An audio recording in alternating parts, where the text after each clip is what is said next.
Vijayawada Visakhapatnam metro rail ప్రాజెక్టుల పూర్తి స్థాయి ప్రాజెక్టు నివేదికలను రాష్ట్ర ప్రభుత్వం ఆమోదించింది.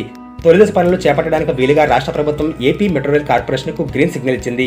విజయవాడ విశాఖపట్నం మెట్రో ప్రాజెక్టుల ఖర్చును పూర్తిగా కేంద్ర ప్రభుత్వం భరించేలా ఏపీ మెట్రో రైల్ కార్పొరేషన్ చేసిన ప్రతిపాదనలు కూడా సర్కార్ ఆమోదముద్ర వేసింది. దీని రాష్ట్ర ప్రభుత్వం తాజాగా కేంద్రానికి పంపించింది.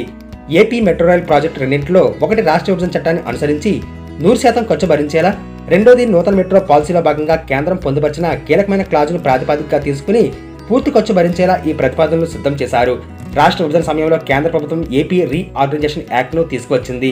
దీనిలోని 13వ సెక్షన్లో విజయవాడలో మెట్రో రైల్ ప్రాజెక్టును ఏర్పాటుకు కేంద్రం పూర్తి సహకారాన్ని అందిస్తామని పేర్కొంది.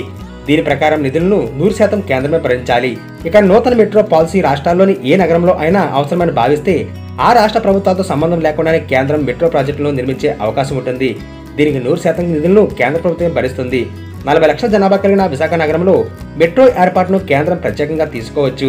ఈ రెండు కీలక అంశాలను పరిగణలో తీసుకుని విజయవాడ విశాఖ మెట్రో ఖర్చులను పూర్తిగా కేంద్ర ప్రభుత్వం భరించేలా ప్రతిపాదనలు రూపొందించారు. దీని ఫలితంగా 2 మెట్రో ప్రాజెక్టుల పూర్తి ఖర్చు 42,362 కోట్ల భారం రాష్ట్ర ప్రభుత్వానికి తగ్గనుంది. కేంద్రం నుంచి అనుమతులు రాగానే తొలిదశ మెట్రో పనులు ప్రారంభించడానికి ఏపీ మెట్రో రైల్ కార్పొరేషన్ సిద్ధంగా ఉంది.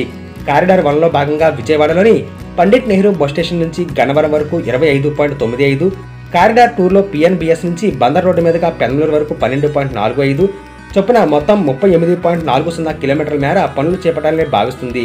విశాఖపట్నంలో కారిడార్ 1లో భాగంగా స్టీల్ ప్లాంట్ నుంచి కొమ్మాది వరకు 34.40, కారిడార్ 2లో గురుద్వార్ నుంచి పాత పోస్టాఫీస్ వరకు 5.07, కారిడార్ 3లో తాడిచెట్లపాలెం నుంచి చిన్నవాల్తేరు వరకు 6.75 కిలోమీటర్ల చొప్పున మొత్తం 46.23 కిలోమీటర్ల మేర తొలిదశ పనులు చేపట్టనుంది. కేంద్రం నుంచి అనుమతులు రాగానే విజయవాడ విశాఖ నగరాల్లో MAUD, corporation, police, revenue, RTC, విద్యుత్, ఆర్ఎండ్బి తదితర శాఖలతో కమిటీలు ఏర్పాటు చేస్తారు. కారిడార్ల మార్గంలో ఆయా శాఖలు తక్షణం చేయాల్సిన పనులకు సంబంధించి చర్చిస్తారు. ఈ సమావేశంలో తీసుకున్న నిర్ణయాల ప్రకారం ఆయా శాఖలు పనులు ప్రారంభిస్తాయి. భూసేకరణ ప్రతిపాదనలు గతంలోవే కాబట్టి మెట్రో స్టేషన్లకు సేకరణ పనులు ప్రారంభించాల్సి ఉంటుంది. సెంట్రల్ డివైడర్ పై పిల్లర్ పనులకు ఇబ్బందులు లేవు కాబట్టి భూసేకరణ జరిగే వరకు వేచి చూడకుండా టెండర్లు పిలిచి పనులు అప్పగించనున్నారు.